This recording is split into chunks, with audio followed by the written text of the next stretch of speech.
언젠가 한번 간증한 것 같은데 또 저에게는 굉장히 귀한 간증이라 잠깐 소개합니다. 화성에서 목회할 때에 교회가 조금 부흥돼서 한 5, 60명 정도 되어져서 이제 월세 교회를 좀 벗어났으면 좋겠다. 그게 로망이었거든요. 그래서 한 100평 땅을 좀 샀으면 좋겠는데 동네가 작다 보니까 이것저것 아무리 찾아봐도 없는 거예요. 그래서 어떻게 해서 우리가 아쉬우면 우물을 파는 거잖아요. 아쉬워서 2300평 땅에 200평이 분할 등기로 이렇게 되어 있는 200평이 있었는데 대지로 거기에 100평을 1억에 사고 싶어가지고 주인하고 이제 연락을 하고 주고받고 하는데 주인이 팔겠다는 거예요. 근데 제가 그때 33살, 4살이니까 세상적인 지식은 거의 없습니다. 그냥 목사만 가운만 입었다 뿐이지 거의 깡통이었거든요. 그러니까 겁도 없는 거예요. 근데 근저당이 2,300평이 전체 들어있어서 이것도 근저당이 설정이 되어 있는데 계약해 주시면 조만간에 이게 풀릴 거라고 그런 거예요. 사람 말 믿으면 안 돼요.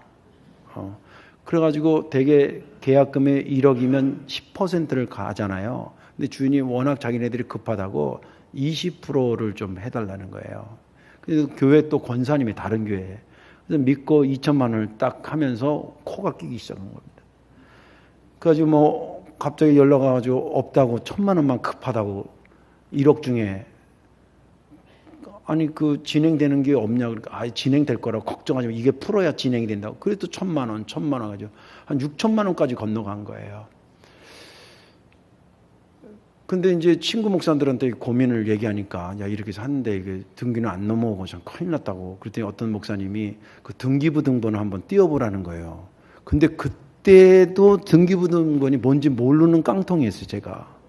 그래서 어떻게 물어보니까 오산에 그게 등기소가 있다 그래서 거기 가서 딱 띄워봤는데 분명히 살 때에 근저당이 설정된데 그 6개월인가 7개월 지난 다음에 딱 펼쳐보니까 압류가 된 거예요.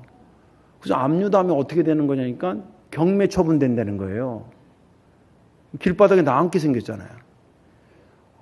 그러니까 그 순간에 나도 모르게 물론 그렇지도 목사니까 기도해야 된다는 생각을 했지만 그 얘기를 딱 듣는 순간에 기도밖에는 방법이 없겠다 생각이 확 드는 거예요. 그래서 이제 기도를 해야 되는데 기도를 어떻게 해야 될지 모르는 거예요. 그냥 새벽에 기도하는데 그거 가지고 뭔가 왜 배고플 때에 뭐 먹으면 이게 양이 안 차는 것 같은 그거 가지고는 안 될 것 같은 느낌이 들어서 막 고민하고 그러는데 저희 교회에서 한 1.5km 산으로 이렇게 올라오면 칠보산 기도원이라고 아주 유명한 기도원이 있어요. 거기를 좀 가서 기도하고 싶은데 이게 자신이 없는 거예요. 그런데 그 중에 이제 그러고 있는 중에 수원에서 이제 제가 아는 목사들이 몇 명이서 모이고 그랬는데 그 목사 중에 하나가 전화 와서 저한테 자기네들이 그 대여섯 명이서 칠보산 기도원에 매일 밤에 기도하러 가기로 했으니까 나보러 갈래내는 거예요. 그래서 그렇지 않아도 내가 기도할 제목이 있었는데 잘 됐다고 언제부터 가냐니까 언제부터 가자는 거예요. 그래서 우리 교회가 이제 바로 가까우니까 거기다 각자 온 차를 파기하고 저희 교회 차 봉고차로 함께 실어가지고 이제 기도원에 올라가서 한 5분 10분 정도 올라가면 중턱이 이렇게 있는데 거기 이렇게 땅이 한 20-30평 이렇게 평지 비슷한 게 있어요. 산 위에. 거기 이제 흩어져서 기도하는 겁니다. 밤 9시에 모여서 올라가니까 어둡죠. 그래서 이제 한 2-3m 간격으로 이렇게 목사님들 흩어져서 근데 너무 좋은 거예요. 기도해야 살 것 같은 생각이 들어서 어떻게 기도하나 막 고민하다가 그래가지고 너무 기뻐가지고 막 간절히 막 기도하는데 기억으로 한 2-30분 정도 기도했던 것 같아요. 지금부터 잘 들으세요. 근데 갑자기 말이죠. 지금 내가 마음이 기뻐가지고 막 기도하는데 옆에서 뭐가 시커먼 게 팔짱을 딱 끼고 나를 막 꼬나보는 것 같은 육감이 확 드는 거예요. 근데 소름이 확 끼치는 거예요. 근데 내가 믿음이 약해가지고 뭐야? 이렇게 쳐다봐야 되는데 무서워서 고개를 못 들겠는 거예요. 그리고 막 이게 눌리키는 것 같은 거예요. 그러니까 할 수 있는 발악하는 게 소리 지르는 것밖에 없잖아요. 소리를 좀 더 막 크게 해서 나머지 기도를 했던 것 같아요.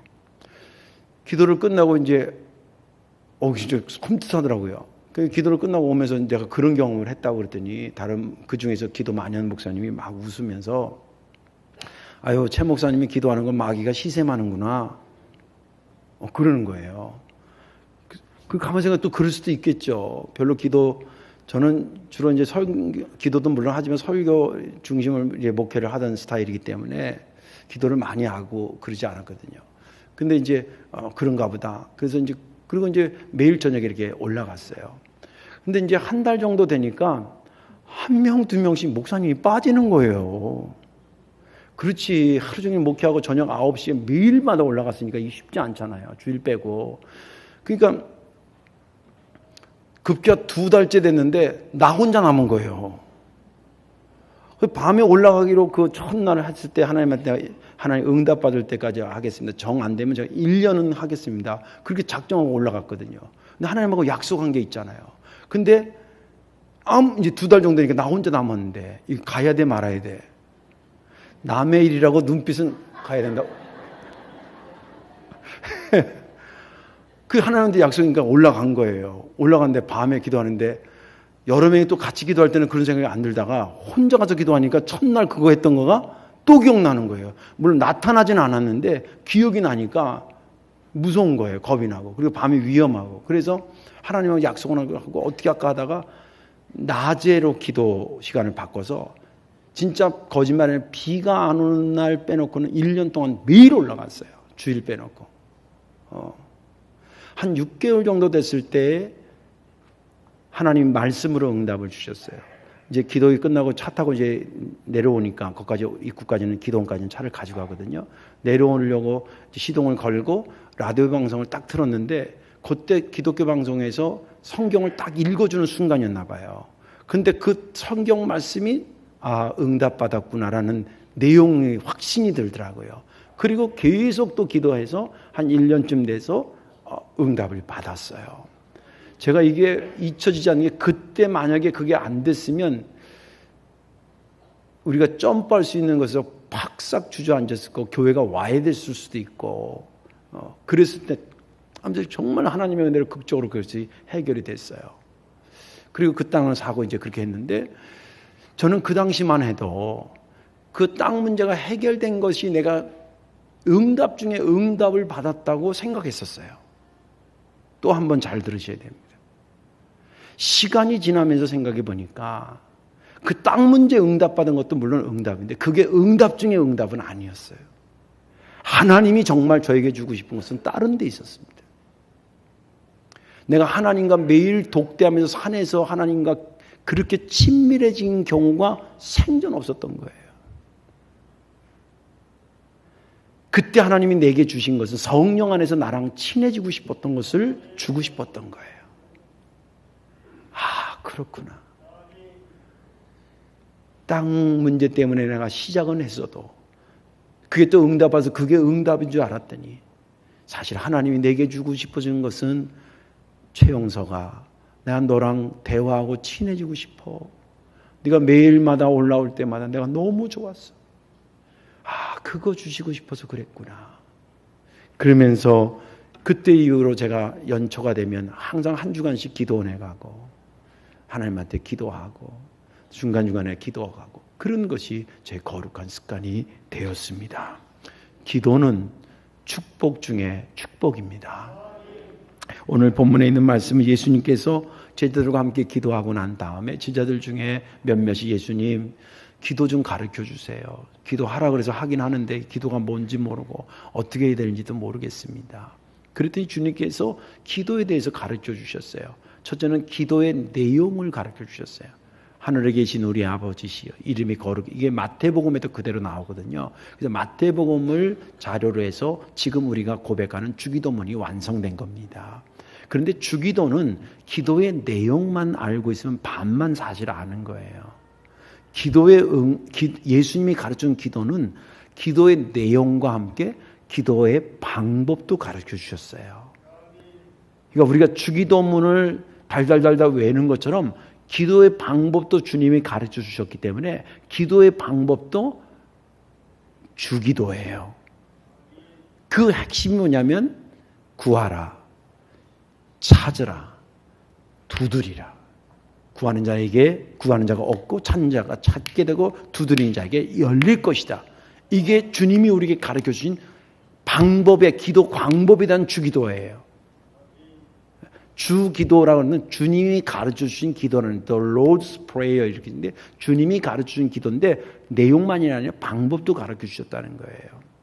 그 방법을 가르쳐 주시면서 주님이 앞부분과 뒷부분의 비유를 몇 가지를 말씀하셨어요. 앞부분의 비유는 이런 겁니다.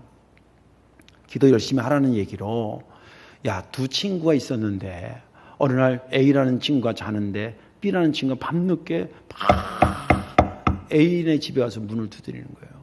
왜 그래? 누구 왜? 말이야. 갑자기 우리 손님 왔는데 우리 지금 먹을 게 하나도 없잖아. 먹을 거 있으면 좀 줘. 나 지금 애하고 자려고 그러는데 큰일 났다니까 빨리 와야 돼. 이 사람 그냥 재우면 안 돼.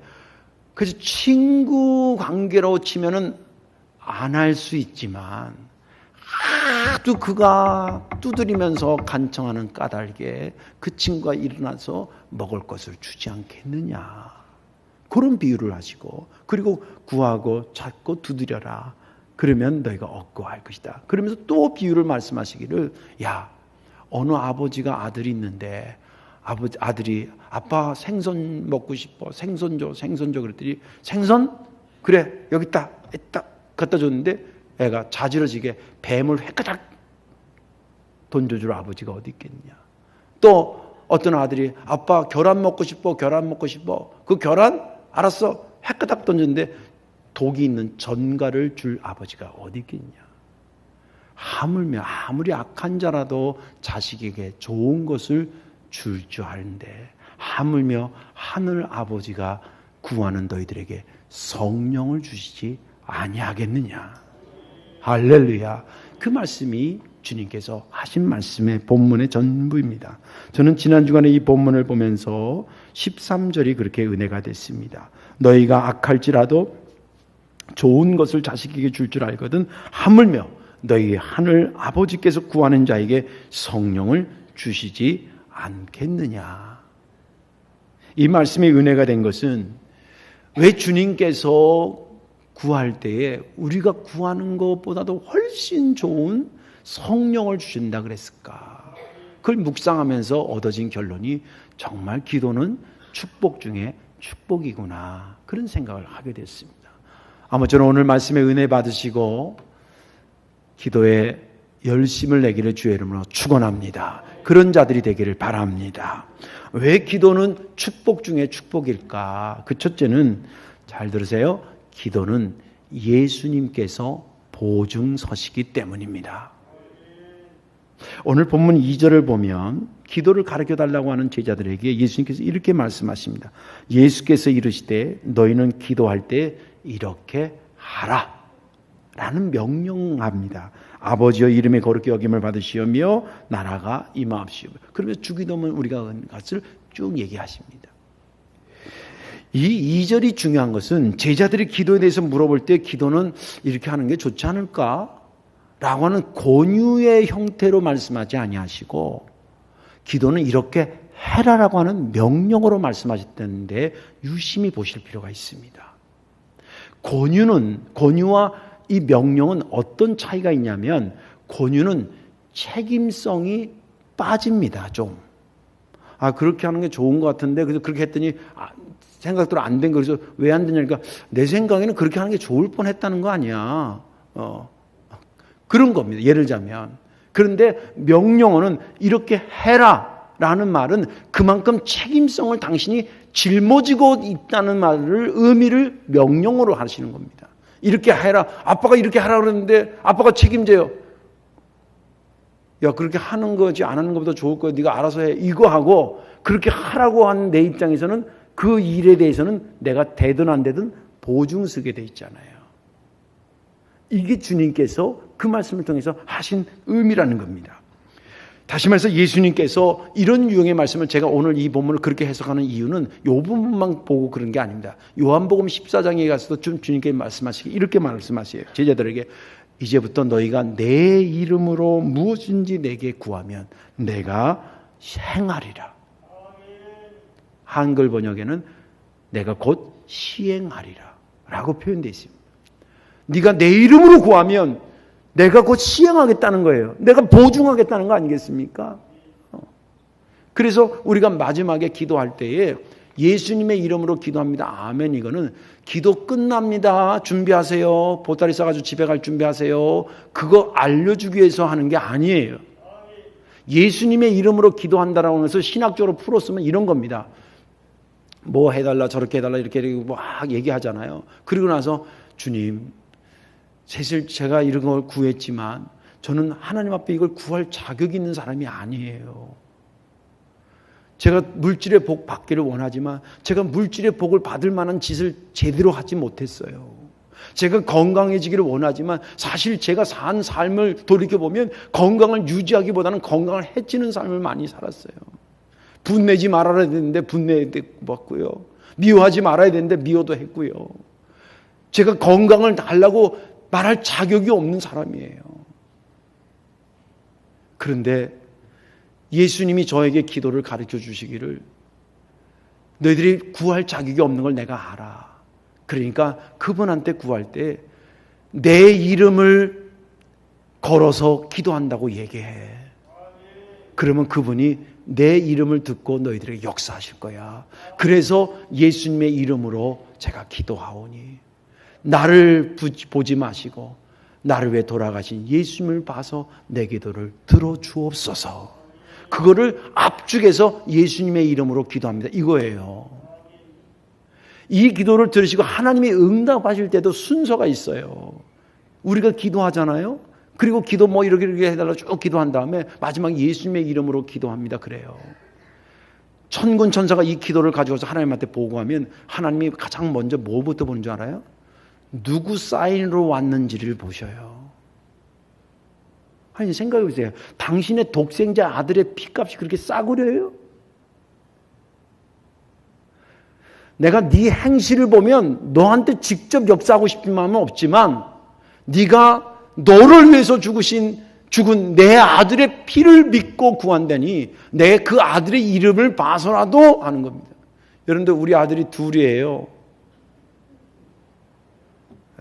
저번에 제대하고 했더니 어떤 분이 아유 제대하고 돈이 뭐 있겠어 이거 밥 사 먹으라 그러고 돈을 줬대요.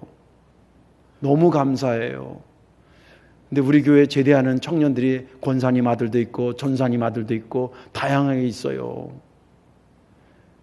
근데 왜 우리 아들에게만 줬을까? 물론 딴 분한테 줬는지도 모르겠습니다만 그 생각하니까 걔를 봐서는 줄 마음이 하나도 없어.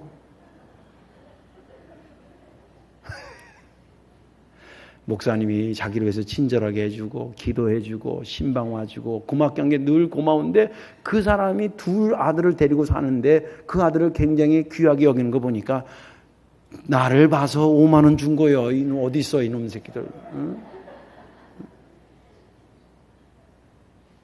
이해가 되시죠? 들을 게 있기를 주의 이름으로 축원합니다. 우리가 잘나서 주님 앞에 뭐 달라고 그럴 자격이 없어요. 저 기도 생각할 때마다 너무 눈물 나요. 너무 뻔뻔한 거예요. 내가 구할 자격이 진짜 없어요. 내가 겸손해서도 아니고 그게 사실이에요. 팩트예요. 요즘 젊은 애들이 말하는 것처럼 그게 팩트예요. 내가 무슨 낯짝으로 주님한테 이거 달라고 저거 달라고 그럴 수 있어요. 그럴 수 있도록 주님께서 피 흘려주시고 눈물 흘려주시고 생명 주셨기 때문에 그거 붙잡고 구하는 거예요. 사랑하는 아들아, 네가 네 삶으로 하나님 앞에 당당하게 구할 만한 것이 없는 걸 내가 알아. 그래서 내가 네 기도에 보증 섰게. 여러분 사실 보증 서는 게 쉽습니까? 응? 친구끼리도 보증 서기 힘들잖아요. 심지어는 형제 간에도 이 보증 서는 게 참 힘들어요. 안 서준다고 여러분 너무 섭섭해하지 마세요. 시험 들 거 없어요. 그런데 인간 대 인간관계에서도 보증 사는 게 힘든데 하나님과 인간관계에 이루어지는 게 기도 아닙니까? 거기에 아들아, 딸아, 걱정하지 마라. 내 이름으로 구해라. 내가 그 기도에 보증 쓸게. 내 아버지가 너를 봐서는 모르지만 내 이름은 그분이 모른다고 모르실 거야. 뭐 안 하실 거야. 내 이름으로 구해라. 그게 기도였다는 거예요.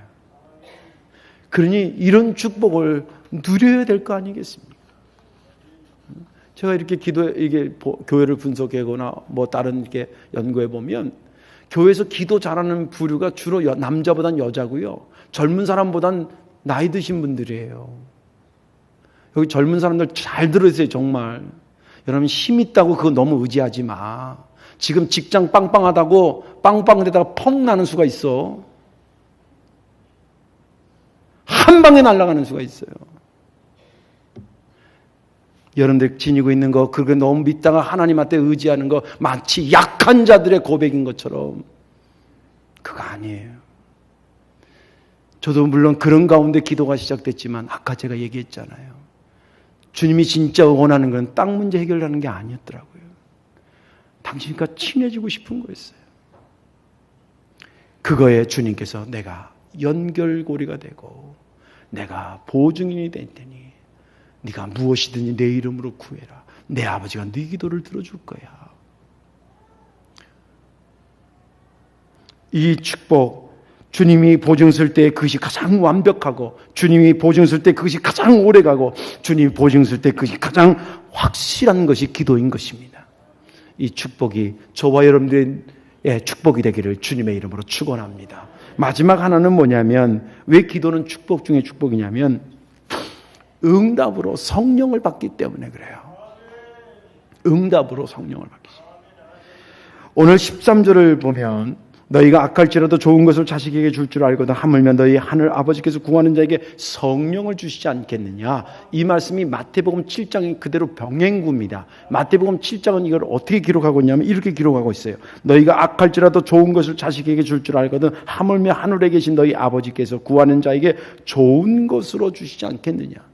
지금 누가복음에는 성령을 주시지 않겠냐고 말하고 있고 마태복음에서는 똑같은 병행구인데 거기서 말하기를 좋은 것을 주시지 않겠느냐. 그걸 합쳐서 해석하면 너희들이 구할 때 하나님 주고 싶어 하신다는 거예요. 기왕이면 좋은 걸 주고 싶어 하신다는 거예요. 그 좋은 게 뭐냐면 성령이라는 거예요. 아니, 우리가 기도할 때는 그냥 로또 복권이나 딱 당선되게 했으면 좋겠고, 여러분들 왜 로또 복권 안 당선되는 줄 아세요? 그렇게 해달라고 기도를 안 해서 그런 거예요. 그리고 그냥 대학이나 팍 붙었으면 좋겠고 사업이나 대박 났으면 좋겠고 그런 거나 응답해 줬으면 좋겠는데 왜 그 생각은, 그 얘기는 안 기록되어 있고 너희가 하늘 아버지께 구하면 하나님께서 성령을 주신다고 얘기했을까? 그러면 성령이 우리가 생각하는 대박이 터지고 그리고 로또 복권이 당선되고 직장 되는 것보다 더 큰 축복이냐? 축복이라는 거예요. 제가 설명을 드릴게요. 어느 책에 보니까 별 저자도 다 있어요. 로또 복권의 저주라는 거 들어보셨어요? 로또 복권의 축복이 아니라 로또 복권의 저주예요. 그래서 내가 그 기사를 쭉 읽어보니까 이 사람이 연구도 많이 했어. 우리나라만 복권이 있는 게 아니라 미국에도 복권이 있어요. 근데 우리나라 복권하고 미국 복권은 더, 이게 예전에 1회에서 1등이 안 나오잖아요. 그래서 10억이 모아졌어. 근데 2회 갔는데 또 1등이 안 나와서 50억이 모아져 60억이 됐어. 3회 되는 사람이 60억 받는 거예요. 뭐 그런 패턴이래요. 그러니까 미국에서도 나오고 우리나라 나오고 여러 나라에서 복권 당첨돼 가지고 그 이후에 10년 뒤에 그 사람을 이렇게 봤어요. 그것 때문에 이혼한 사람도 나오고 그것 때문에 쫓겨간 사람도 있고 심지어는 노숙자가 되기도 하고 자살한 사람도 있었어요. 그래서 로또 복권의 저주라는 단어가 생겼다는 거예요. 물론 돈이 유용한 건 저도 압니다. 돈이 필요한 건 제가 50 넘게 살았는데 모르겠어요. 몰라서 하는 말이 아니라 돈이 주는 축복의 범위가 예를 들자면 이만큼이라고 한다면 성령이 주시는 축복의 범위는 이거를 훨씬 초월하는 거예요. 믿으시기 바랍니다. 돈이 내 영혼을 구원할 수 있다고 한다면 부자 돼야지요. 부자는 됐지만 그 영혼이 구원받는 것이냐 아니냐는 절대적으로 예수님의 십자가에 달려 있어요. 그것을 깨닫게 하시는 분이 성령이세요. 구하는 자에게 성령 줘서 내가 구원받은 걸 확신 주고 그 구원받은 걸 가지고 하나님과 친밀하게 살고 친밀하게 살다 보니까 세상적으로 성실하게 살고 술, 담배 하지 않고 자기 주어진 일 성실하다 보니까 모아지게 하시고 하나님께서 막아주시니까 점점 커지는 거예요. 이 축복 중에 축복인 성령은 마치 여러분 사과 하나를 받는 게 나옵니까? 사과를 수백 개 맺는 나무를 얻는 게 좋습니까? 나무를 얻는 게 좋은 거지. 그래서 잣은 팔아도 잣나무 파는 사람 봤어요? 거기서 얻어서 잣은 팔아도 이 잣나무는 안 팔아. 왜? 내버려둬야 내년에 또 하니까. 성령은 나무를 받는 것이고 로또 복권이나 대박 터지는 것은 열매를 받는 거예요. 그럼 한 번 먹으면 끝나는 거예요. 하나님이 말씀하셨잖아요. 하물며 하나님, 천부 하나님, 좋으신 하나님이 너에게 좋은 걸 주지 않겠냐는 거예요. 성령 받아서 오늘 우리가 복된 것이 되고 그 이후에 계획해 나가고 나가는 겁니다. 성령 그러면 언제 받냐? 성경에 보니까 오순절 다락방에서 모여서 열흘 동안 통성으로 기도하다 받은 것이 첫 번째 등장하는 내용이에요. 의미가 있는 겁니다. 밥 먹다 받은 것도 아니고 놀러 가다 받은 게 아니라 기도하다 받았다는 거예요. 하나님이 여기신 성령이 오시면요, 내게 얻을 것을 얻게 해주시고, 또 축복 중에 축복은 뭐냐면 나를 해하려고 하는 걸 막아주시는 복도 받게 된다. 성경에 생명 싸개로 싼다는 얘기 들어보셨죠? 성령이 우리를 상담해 주신다는 것은 마음을 생명 싸개로 싸는 것의 거룩한 표현이에요. 내 마음이 막 불편할 때 내 마음을 상담해 주는 거예요. 그분이 내게 오신다는 거예요. 언제? 기도할 때 선물로 주신다는 거예요. 성도는 그런 의미에서 기도해서 성령 충만해서 복도 받고 마음도 기쁘고 주어진 사역도 감당하고 악한 세력을 물리치기도 하고 그런 총체적인 복을 받을 때 진짜 건강한 복의 사람이 되는 것입니다. 말씀을 정리하겠습니다. 조영기 목사님이 지은 책에 보니까 자기는 목회하면서 기도가 가장 어려웠을 때요. 그러면서 그가 말하기를 나에게서 기도는 노동이었다 그랬어요. 실제 맞아요. 기도는 노동이고 땀 흘림이고 어려움입니다. 그러나 그 기도를 왜 그렇게 하라 그럴까요? 이것이 축복과 직결되고 응답과 직결되기 때문에 하라는 거예요. 우리가 쓴 약도 왜 벌컥벌컥 마십니까? 내 몸에 그게 양약이 된다 그러니까 먹는 거예요. 기도가 힘들고 노력하고 땀 흘려야 되는 것이긴 하지만 그것이 내게 축복 중에 축복이라 그러면 오늘 다시 무릎을 꿇어야 되지 않겠습니까? 저와 여러분들이 그 축복된 자리에서 다시 만나기를 주님의 이름으로 축원합니다. 기도하겠습니다.